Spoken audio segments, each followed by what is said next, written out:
So how many of the so-called climate-friendly corporations have given money to climate deniers? Well, you might be thinking, none, Jeff. That's a dumb question, right? If they're climate-friendly, they're obviously not bankrolling climate deniers. That's mental. Well, it's not as dumb as you might think, because two groups, Forecast the Facts and The Sum of Us, took a look at campaign disclosure filings compiled by the Center for Responsive Politics, and they found that many of these so-called climate-friendly companies are, of course, bankrolling the climate denier caucus that's helping to send climate deniers to political office. So who are the worst offenders? The ones who pay lip service to fighting climate change but don't actually do anything. Well, I'm going to give you a list that's ranked in the order of amount of funding that they send to politicians that are opposing any action to curb climate change. One is UPS. Number two is Microsoft. Three is the Ford Motor Company, which makes a little bit of sense. Also, UPS makes a little bit of sense as well. Google, and the fifth, with the lowest, is eBay. Now, already, do some of those people on that list surprise you at all, guys? Not particularly, to be honest. I mean, I'd imagine that there would have been some oil companies that probably give a bit more, because, you know, think companies like BP, they say, oh yeah, we're in favour of not necessarily green energy, but kind of more, I don't know, like bioethanol type fuels and all of that. So I would have maybe thought that they would have given a bit more money, but maybe in the study they weren't technically classed as green promoting companies. But yeah, with the other five, I'm not too surprised, just simply because they're the companies with the most money in America. To your point, the only one that surprises me on that list is Microsoft, because eBay, Google, because Google's trying to compete with Amazon, all rely on UPS and those type of shipping companies. Ford makes sense. Microsoft doesn't really make that much sense. Google definitely doesn't. And neither does Microsoft, come to think of it too, because when you look at what they're in the business of, Google has, it's more than just the search engine now. It's also things like phones, and Microsoft, same thing in computers.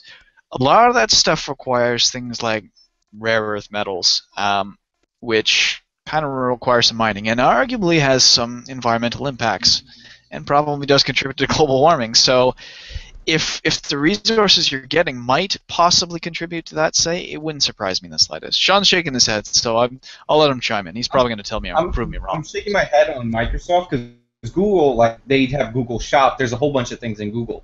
But Microsoft, most of what they make is like software and hardware and stuff like that. I'm sure phones and all that. All that comes from plastics. If we stopped burning oil and made more of it into plastic, it would make their products cheaper, and like they would make more money. Like, so like Microsoft weirds me out of all of them.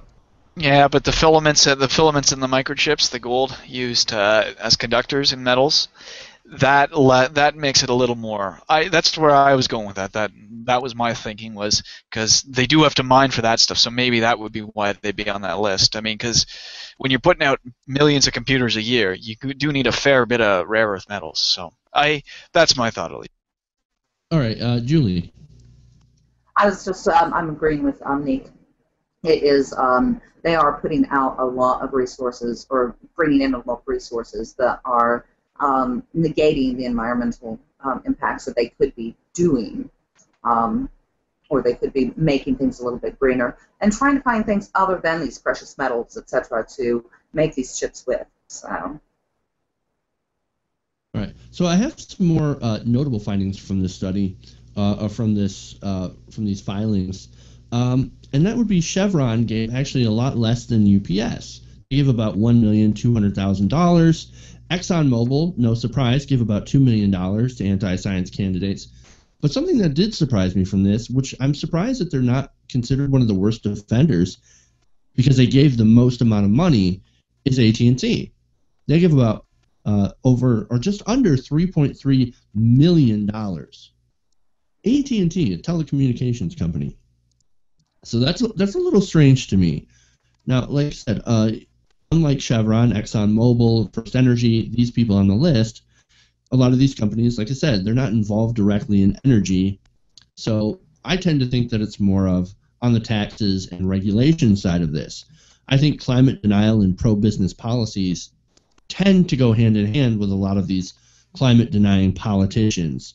And of course, there are pro-business Democrats, and I'm sure they get a ton of money from these companies too.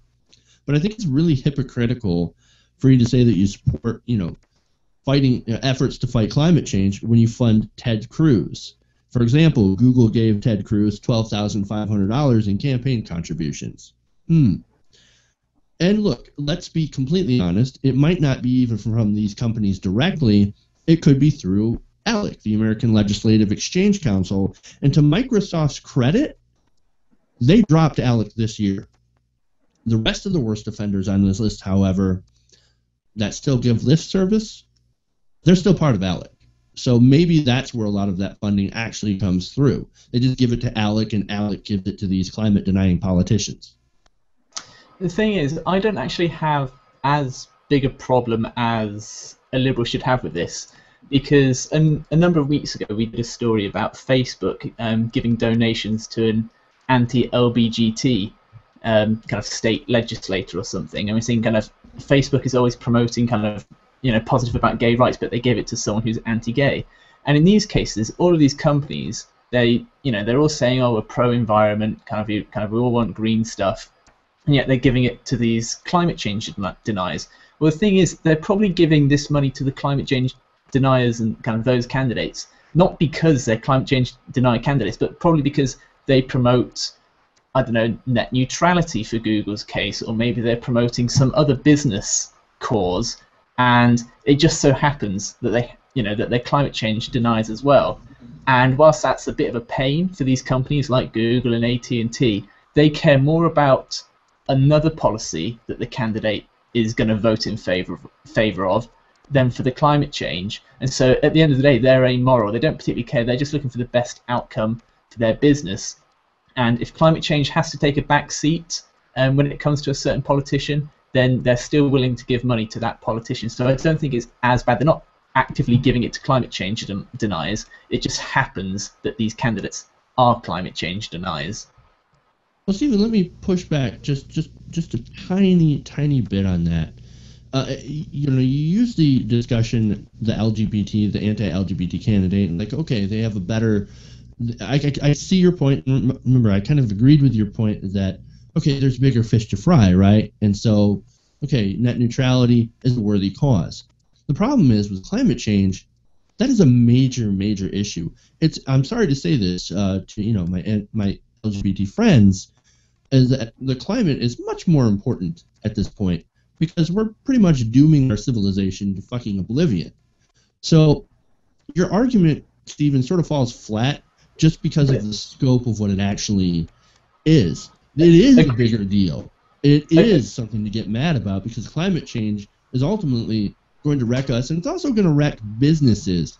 I mean, you see all these insurance companies that are saying, look, we're not going to be able to pay out all the expected damage from all this climate change. We've got to start preparing ourselves. So that's sort of why I had to push back on your argument. I do agree, but again, all of these kind of corporations and companies are amoral, and also, as well as being amoral, they're short-sighted. They only see 10, 20 years down the line in terms of profits anyway. And climate change, okay, yes, it is impacting them some bit now, but it's not going to have a huge impact. And so I get your point that, yes, climate change is a bigger thing to worry about, but these companies, they're not... the company itself doesn't actually care about climate change. The people within the companies do, but the company itself, it doesn't really matter to it.